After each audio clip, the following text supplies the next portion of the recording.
Brand awareness is one of the most important aspects of a marketer's job. And in fact, it often sits in the back of our minds as something that we have to be doing and we have to be focusing on. But the problem is it's one of the most difficult things to measure. How do we measure how aware our brand is? And so today I'm talking about not only how do we look at awareness from an outside or an outbound perspective, but how do we use our website in order to help increase our brand awareness? I'm going over 4 strategies for building brand awareness through your website on this episode. My name is John Aiken. I'm the CEO of Web Canopy Studio, and this is the Website Conversion Show.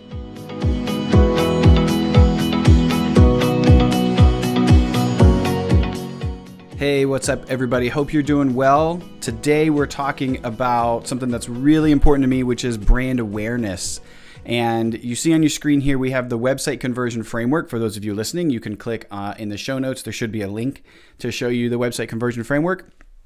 But this is really the 6 key areas or the 6 key components that your website must go through in order to produce a really highly converting website time and time again. That's consistently generating new leads, it's consistently booking new calls on the calendar for you or demos, and it's really helping your business grow. And you know, the website is the biggest sales tool that you have. It's the most important tool in your tool belt of making your marketing work effectively, making your sales work effectively.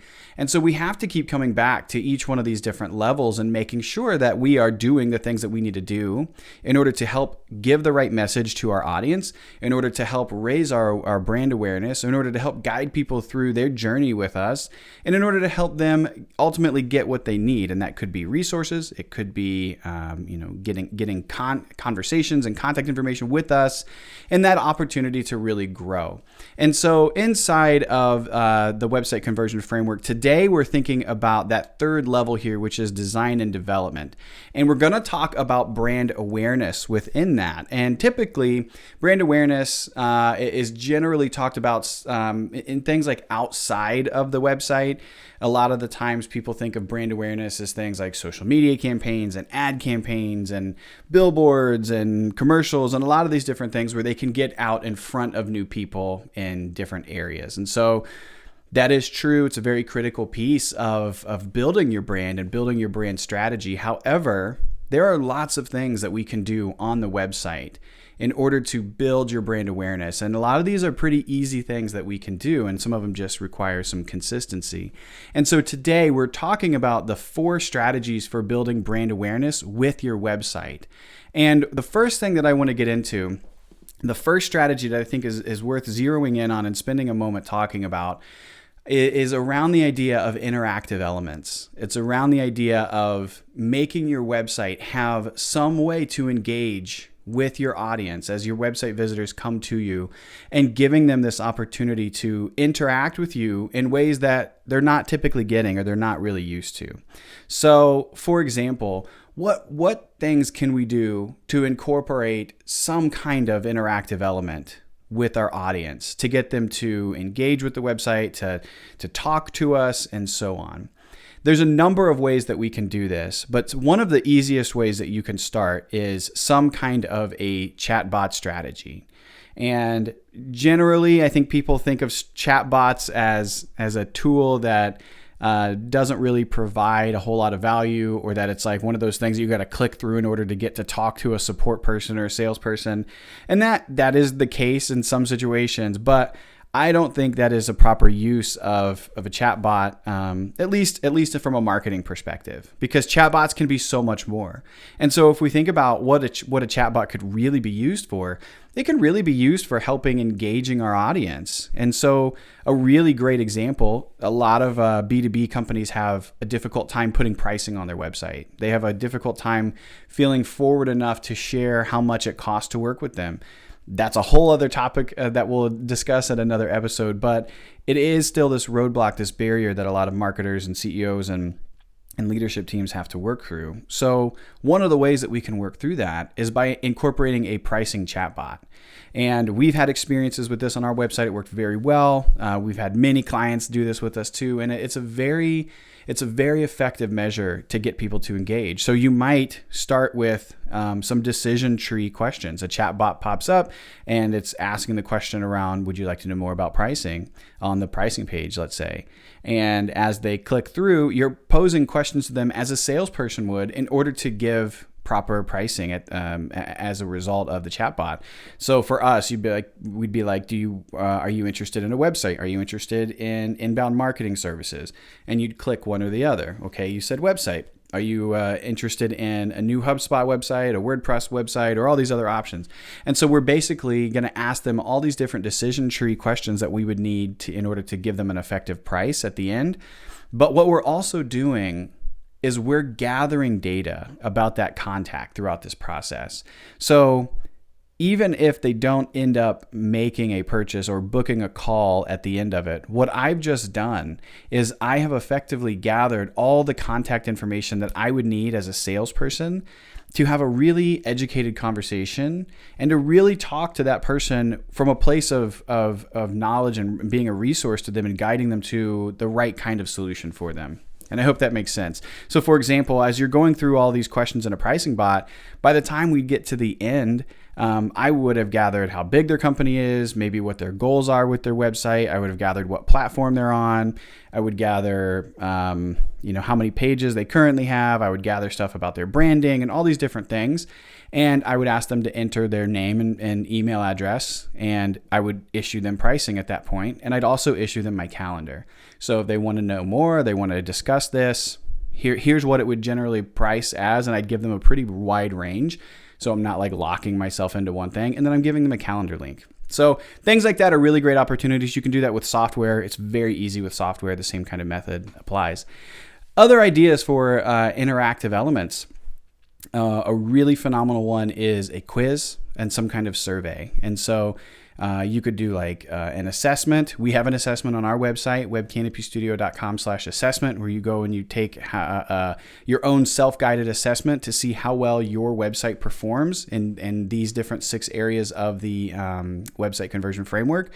And you're getting asked 5 questions in each one, and you're interacting, and at the end of the 5 questions, you're given a score, and you're given a checklist of how to improve each of those elements, and you're given opportunities for, here's more resources, here's how we can help you, here's how you get involved.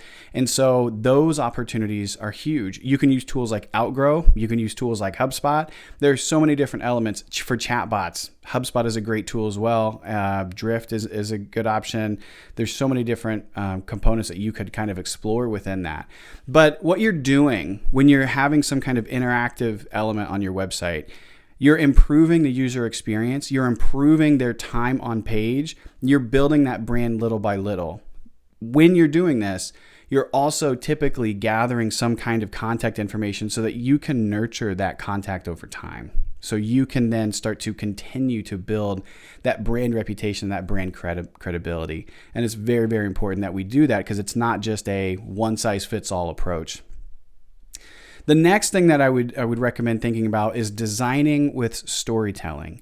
And what I mean by this is the messaging on your website is so important. It's so critical to tell the right story, but you're not just putting together a Google Doc. You're not writing a book for them. You're telling a story that's helping them see the journey that they're on and the path that they're on, and that success is ultimately utilizing your product or your service, but you have to help get them there. And that's like the storytelling aspect of your website. Your pages need to have these different kind of opportunities as well. But what we have to do is make sure that our design lifts up that story, that the design accentuates that story, and it's not something pulling away from it. A great example of this would be looking at a features page of a product.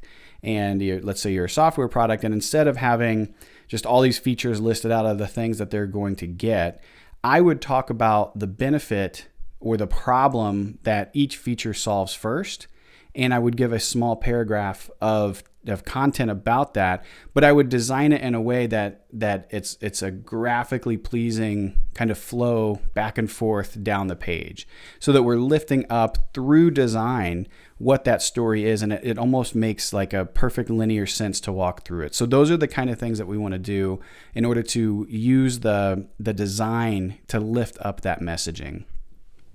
The third area of focus is around content, and it's a consistent content style. And so this is another strategy that you can do. Many of you are already doing it with regular blogging, which is phenomenal, but what we want to do is be predictable. We want to be consistent, and we want to be consistent with the style. And so if you're producing a podcast, for example, we need to be consistent. If you're producing a blog, we need to be consistent. But not only in the style, but the way that it looks, kind of style as well. So the theme, if your website is chopped together with a million different templates and a million different themes on a million different platforms with all these different plugins and tools, well, maybe it's time to reconsider that. Maybe it's time to think about how can we make this this very unified, consistent experience that our prospects and our customers can go through when they're on our website. And looking at how that impacts brand awareness. When somebody is engaging with one of your ads or one of your ad campaigns, one of your blogs, one of your social media campaigns, or anything like that, when they come to the website, they are now getting that same experience, and it's predictable and it's consistent, and it just makes understanding what your brand is doing so much easier. That is how we build fans for life. The fourth strategy that I would recommend doing is focusing on building a community. This is something that we're spending a lot of time on too, because we see the value in it. We've seen it with clients. We know how important it is. But building a community, this might be one of the best options. It's the more long-term play out of all the ones that I've mentioned here so far.